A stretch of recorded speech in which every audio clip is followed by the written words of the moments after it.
Good morning, good afternoon, good evening, alright kaibigan kung saan ka mang sulok sa mundo kaibigan.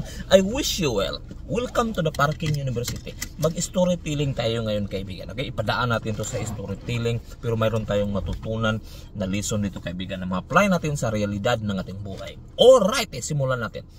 Itong istorya na ito kaibigan, sa libro to na The Magic of Thinking Big. Wow, napakagandang libro kaibigan.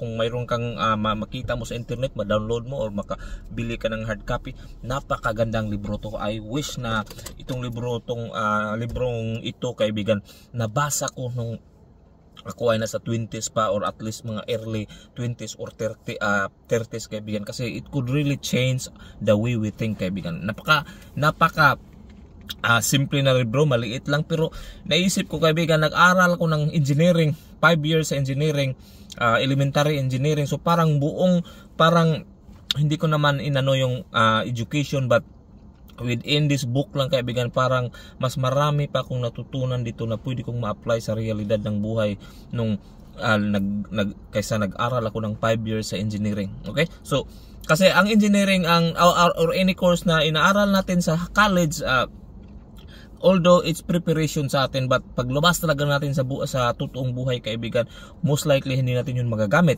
unless nga doktor ka or is very specific ka na profession na kailangan mo talaga. Alright, so ano tong story na ito kaibigan? Napakaganda to. Okay, tawagin natin itong si Juan. Okay, nagtaka daw itong si Juan kaibigan kasi bakit isang gabi nasa bahay siya, inom siya ng kape, parang nagmuni-muni siya. Nag-iisip siya na bakit nag-struggle ako sa buhay. Bakit daw nag-struggle siya sa buhay? Tapos iniisip niya, mayroon siyang 5 kaklase sa high school kaibigan. Okay? Nagpipick siya ng mga kaibigan niya na naging successful sa buhay. So for some reason gusto niya lang dumating lang sa isip niya nga mag-pick nga ako ng mga successful na tao sa kaklase ko at bakit sila nagiging successful. Okay, so mag-pick siya ng 5. Itong 5 daw kaibigan, kinumpare niya daw sa intelligence niya kaibigan, hindi daw ito nakalamang sa kanya. Pero itong 5 napaka-successful daw. Walang nakalamang sa intelligence sa kanila, hindi daw. Sa character din kaibigan, sa attitude, parang hindi naman din daw. Most likely mas may character pa daw siya. At saka kung sabihin natin sa environment, hindi rin, kasi nga same environment sila kaibigan, nasa same sila na lugar. So influence, it could be influence, diba? Yung iba baka may influensya or may malaki yung network, hindi naman din daw. So wala rin, hindi rin daw. So nagtaka siya, ano ba yung diferensya nila? Bakit sila successful? Ako hindi. Hindi naman sila mas matalino sa akin. Hindi naman sila, wala rin silang koneksyon. Wala rin silang yung karakter nila same lang din daw sa kanya.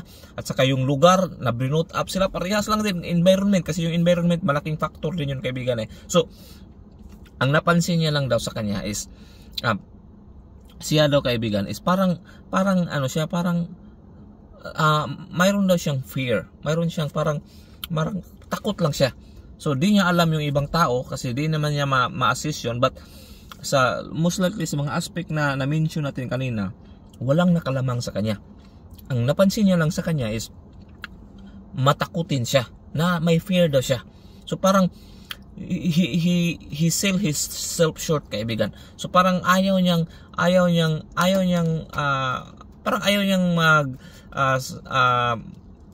i-rank yung ano yun sa Tagalog, pag mag-ano ng parang yung value niya ba, hindi daw siya worth ng ganun ka-value. So nung iniisip niya kaibigan, sabi niya ito yata yung rason bakit daw hindi siya nagiging successful tulad ng mga kaibigan niya sa high school. Siguro kasi nga takot siyang he sell his self short kaibigan. So parang matakot siyang mag-presyo ng malaki sa sarili niya. So nagawa siya ng experiment kaibigan. So sabi niya, mag-apply ako ng trabaho at saka maghanap ako ng sahod ngayon. Mag-apply ako ng trabaho, maghanap ako ng sahod ngayon na more than 1,000 sa existing ko na sahod. Sabi niya, $1,000. Nung nag-isip-isip siya kaibigan, bakit ko hindi ko lakihan? Try ko itong lakihan. Kasi experiment ko naman to eh. So gagawin ko tong 3,000 na increase, $3,000 increase sa sahod niya. So na-interview sa kaibigan, hindi niya binintan yung sarili niya as mababa, confident siya na ganun doon. Ito yung presyo, ito yung sahod na kailangan ko. Kailangan plus 3,000, take it or not. Sa madaling salita kaibigan, natanggap siya kaibigan. So nasyak sa siya kaibigan. Wow, nasyak sa kung hindi niya talaga yun naisip na dagdagan niya ng 3,000, hindi niya talaga akalain na makakuha siya ng trabaho na more than 3,000 sa sahod niya, $3,000 sa sahod niya. So nagtaka siya, wow. So yung rason daw kaibigan is we sell ourselves short kaibigan. So pwede